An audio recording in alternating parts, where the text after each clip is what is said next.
Bonjour à tous, nous venons de remonter le temps des 20 premières années de la construction européenne. Et si vous avez raté les 2 premiers épisodes, je vous invite à y jeter un œil. Si vous êtes, comme je l'espère, des assidus de notre série, vous savez déjà que ma mission est de vous faire voyager dans le temps à travers l'histoire de l'Europe et de découvrir ainsi l'impact que jouent les institutions européennes sur notre quotidien. Nous voilà donc en 1970, je vous propose de pénétrer dans une décennie qui marque la fin de l'insouciance et le début d'une nouvelle ère. Mais avant ça, j'aimerais vous présenter mon collègue Angel, qui a eu la dure mission de pénétrer dans les archives de l'histoire européenne. Salut Angel. Peace and love, petite sœur. Je peux d'ores et déjà te dire que tout ne va pas tourner parfaitement rond durant les 10 prochaines années. Digne successeur de la fin de la décennie précédente, les années 70 sont contestataires. Combat pour la liberté de la femme, mobilisation pour la paix, mouvement contre la peine de mort, lutte contre le nucléaire et un retour vers la nature qui annonce l'idéal écologiste. L'Europe s'est construite sur la base de la solidarité entre 6 pays qui constituent désormais la CEE, la Communauté économique européenne.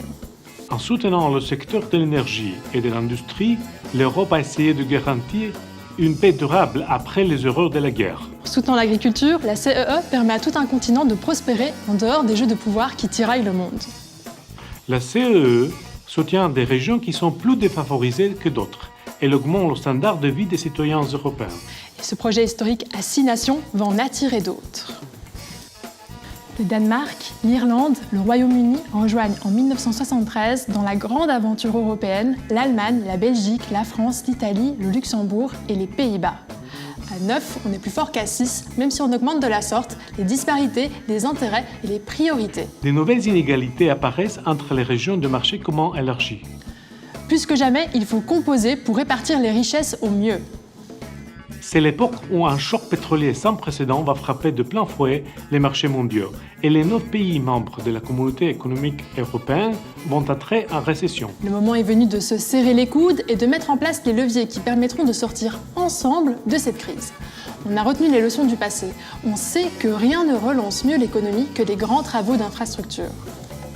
C'est l'ambition du FEDER qui est créé en 1975. Le FEDER, c'est quoi ? Eh bien, c'est le Fonds européen de développement régional. En instaurant cet outil qui devient un des principaux éléments du développement de l'Europe et un des plus beaux symboles de la solidarité, les dirigeants des 9 États membres font preuve, n'ayons pas peur des mots, ils font preuve de génie. En effet, on fait d'une pierre deux coups. On réalise des investissements à long terme qui permettent aux régions les plus défavorisées d'entrevoir des jeux meilleurs. Et en même temps, on soutient les économies tant nationales qu'européennes. Routes, autoroutes, ponts, hôpitaux, logements sociaux, écoles, réseaux de télécommunications, soutien aux petites et moyennes entreprises.